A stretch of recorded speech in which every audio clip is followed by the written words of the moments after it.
Многобројните изјави на грчките функционери по Букурешкиот самит само потврдуваа дека Грција стави вето на членството на Македонија во НАТО.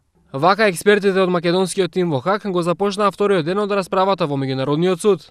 Од судот не се бара да донесе некаква одлука во однос на преговорите за името, туку само да ги признае аргументите кои потврдуваа дека Грција во 2007 и 2008 година силно лобираше против приемот на Македонија во алијансата, директно кршејќи ја времената спогодба меѓу двете страни.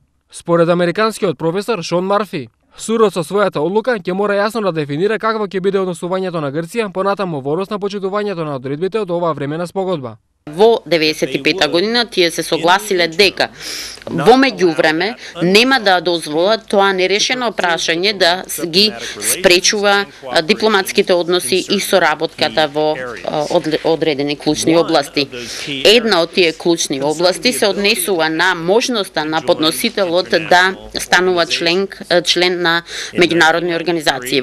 И останатите членови во македонскиот тим инсистираа дека судот мора да ги увери фактите кои сведочат за грчкото однесување пред и по самитот.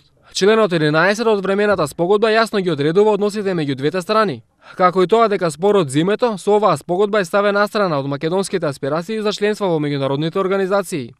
Откако ќе заврши македонската презентација на аргументите, во случајот пак ќе следи и грчката одбрана, а ова ќе биде на 24 и 25 март. Втората фаза пак започнува на 28 март. А истата ќе заврши со грчкото завршно излагање на 30 март.